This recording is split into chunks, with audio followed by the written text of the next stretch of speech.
अब जनाब ये जो सुपरसोनिक मिसाइल था ये बगैर वॉरेट के आया, 3 मिनट तक ये यहाँ पर मौजूद रहा, तो ये इन कार्रवाइयों से कैसे रोका जा सकता है भारत को?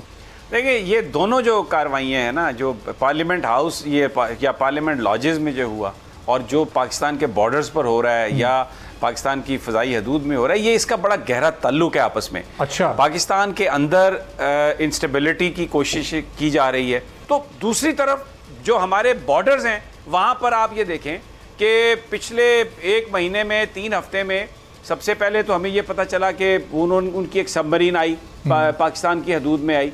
फिर उसके बाद आज जो पता ये चला कि जनाब एक उन्होंने मिसाइल मारा है और ये बड़ा खौफनाक हमला था। देखिए, वो उसकी जो रास्ता उन्होंने बताया, वो रास्ता उसने इख्तियार किया जो पाकिस्तान की कमर्शियल एयरलाइनर्स करती हैं, जो मियां चन्नू के करीब गिरा आके। तो बॉर्डर्स पर इंडिया फ्लर्ट कर रहा है पाकिस्तान के साथ, दबाव डालने की कोशिश कर रहा है, पाकिस्तान की जो अफवाज हैं उनको एंगेज करने की कोशिश कर रहा है। इंटरनली वो लोग जो बज़ाहिर अमेरिका और यूरोप और यूरोपियन यूनियन उसके साथ जिनकी पॉलिटिकल अलाइनमेंट है, वो इस हुकूमत को हटाना चाहते हैं।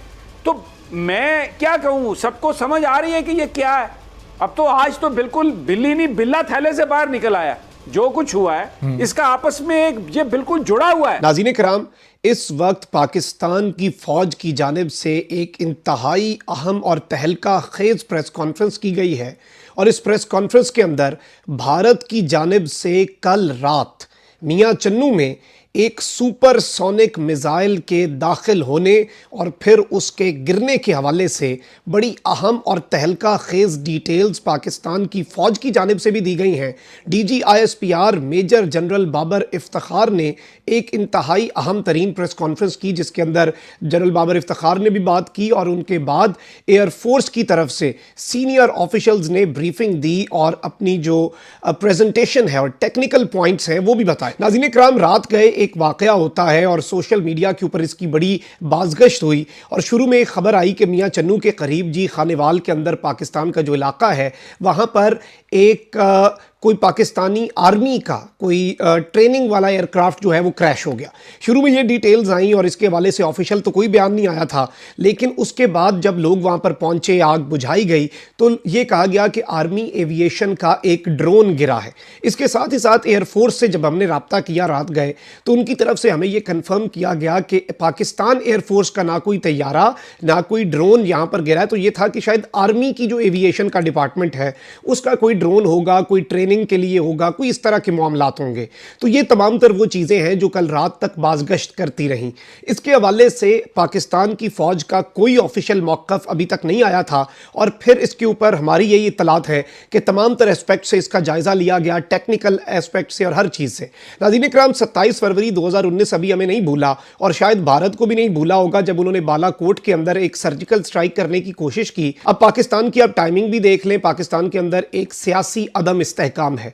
पाकिस्तान के वजीर आज़म के खिलाफ तहरीके अदम एतमाद आ चुकी है। 8 मार्च को वो आई और 9 और 10 मार्च की दरमियानी शब भारत ने ये कार्रवाई कर दी, क्योंकि देखें काबीना के इजलास नहीं हो रहे and this is the time जिसके अंदर कोई भी प्राइम मिनिस्टर हो वो वीकेस्ट होता है। इस सब के अंदर अब DGISPR की तरफ से जो डिटेल सामने आई है नाज़रीन इकराम, उन्होंने कहा है कि a flying object was traced, एक उड़ता हुआ कोई ऑब्जेक्ट जो कि अनआइडेंटिफाइड था उस वक्त तक, it was traced with its flight path starting from Sirsa in India, India का इलाका है सिरसा वहां से, एंड क्रैशिंग इन पाकिस्तान मियां चन्नू के इलाके में ये क्रैश हुआ। मेजर जनरल बाबर इफ्तिखार ने कहा कि पाकिस्तानी हदूद में वो चीज़ 3 मिनट और चंद सेकंड तक रही और 260 किलोमीटर अंदर तक सफ़र किया।